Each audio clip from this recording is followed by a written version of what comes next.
कंधमाल जिला एक आदिवासी अधुषित अंचलवासी वर्तमान मध्य विभिन्न दैनिक सुविधार वंचित अच्छा बोली अभियोग कर आसुछंती।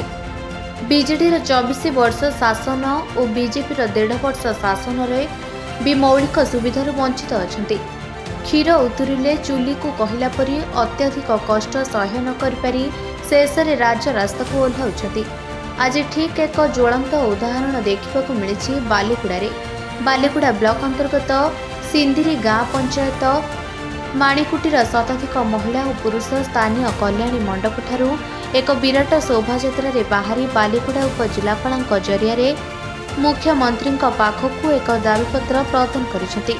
ठीक सेहीपरि बारखमा पंचायतर नाड़ा बाटागार जनसाधारण मध्य दाबीपत्र प्रदान करिसेंती। अभियोग अनुसार मौलिक सुविधार वंचित अच्छा ग्रामवासी माने। 8,000 ठारू अधिक जनसाधारण थिबा पंचायत को नूतन पंचायत भावे गठन कले उन्नतीकरण हो पारिबो बोली कहिसेंती।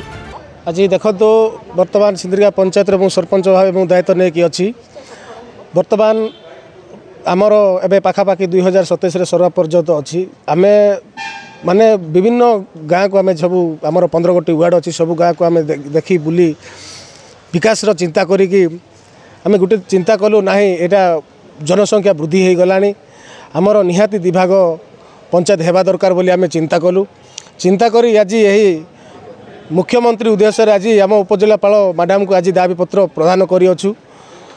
उपजिलापाल मैडम आमको कही निश्चय मुझा मुख्यमंत्री पाखक मु पहुँचे बोली आमको भरोसा दे पठेइचंती। आती मु धन्यवाद। माणिकुटी गाँ सिंदरगा पंचायत माणिकुटी गाँ को नूतन पंचायत गठन निमंते सरकार को निकट में आमने दाबीपत्र देवा उद्देश्य आज आमने ये पहुँचीचु।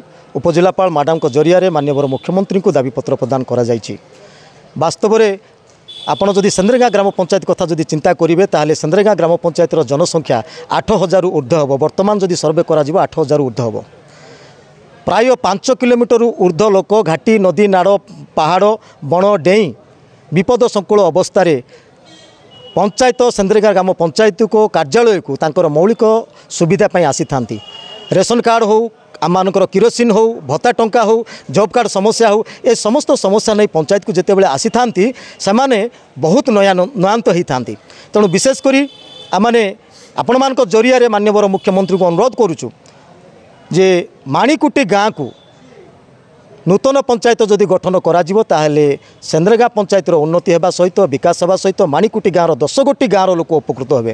कारण एपर्यंत अनेक ग्राम अच्छी अनेक गाँ अच्छी रास्ता घाट एपर्यंत पहुँची पारना। बिजुली समस्या अच्छी सेठी आपण माने नेटवर्क समस्या अच्छी। बारंबार जिला प्रशासन सरकार को नेटवर्क समस्या बिजुली समस्या जना कले सुधा आउ लोक मानक पाखरे एई मौलिक समस्या सुविधा मिली पारु नाही। आज अनुभव करुछु जे वास्तव में नूतन पंचायत जदि गठन हेबो अति निकटरे आउ पंचायत प्रशासन को पाइबे क्षमता विकेन्द्रीकरण हेबो एवं सरकारी सुविधा जनसाधारण गाँ गंडार थिबा जनसाधारण अति सुविधा रे पाइबे एवं एई जो सुविधा गुड़ाक एपर्यंत हो पारु नाही दौड़ी दौड़ी नयांत हो जाउछु। निश्चय विकास हेले लोक माने आनंदित हेबे सही आशा भरोसा रे आसी आज उपजिलापाल जरिया माननीय मुख्यमंत्री निकट में दाबीपत्र प्रदान करा जायछि। कंधमाल जिला प्रतिनिधि भवानी शंकर जेना रिपोर्ट निरपेक्ष न्यूज।